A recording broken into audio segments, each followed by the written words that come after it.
Good morning everyone, welcome to my new blog. এই যে সকালে চায়ের জলটা বসিয়ে দিয়েছি আর চাপাতিটাও দিয়ে দিলাম। হালকা 2 চামচই দিয়েছি, কারণ বেশি লিকার পছন্দ হয় না, আমারও না মায়েরও না। তো মায়ের জন্য লিকার করেছি আর আমার জন্য একটু দুধ চা। এই যে এখন মাকে চাটা দিয়ে আসবো। মায়ের কি হাসি। এবার আমার জন্য দুধ চাটা করে নিয়েছি। এই যে ঘর গোছানো চলছে, এখন আমি পেঁয়াজটা কেটে নেব। আর মা এই বিকেলের জন্য বিরিয়ানিটার জন্য চাল নিয়ে নিচ্ছে। আর এখন আমি একটু ভাবছি ডেকোরেশনটা করে নেব। টিভি দেখতে দেখতে, টিভি না দেখলে কোনো কাজে মন বসে না আমার। তো ওর জন্য বেলুনটা ফুলিয়ে নিচ্ছি, যেহেতু আমার বিকেলে কাজ আছে একটু। তো এখনই একটু ডেকোরেশনটা করে নেব, না হলে দেরি হয়ে। এদিকে মা চিকেনটা কষিয়ে নিচ্ছে এবার সুন্দর করে।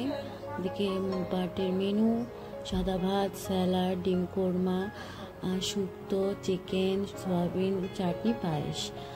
আর এই যে আমরা ক্লাসে যাওয়ার জন্য রেডি। বোন রায় করছে, আমরা বাড়ি ফিরছি ক্লাস থেকে। এই যে ঘরে বাড়ি এসে দেখি যে টুনি লাইটটা লাগানো হয়েছে। আমি যখন ছিলাম তখন টুনি লাইটটা লাগানো হয়নি, ছিল না। তো খুব সুন্দর লাগছে, এসে দেখলাম জায়গাটা দারুণ লাগছে টুনি লাইটটা লাগানোতে, আর সুন্দর লাগছে। এই যে পিসি, মা সবাই দাঁড়িয়ে আছে, সেলিব্রেশন করা হবে দাদার বার্থডেটা ছোট করেই। ওই যে দাদা খুব লজ্জা পাচ্ছে।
এবার প্রথমে মাকে ডেকে নিল, মাকে কেক খাওয়াচ্ছে দাদা।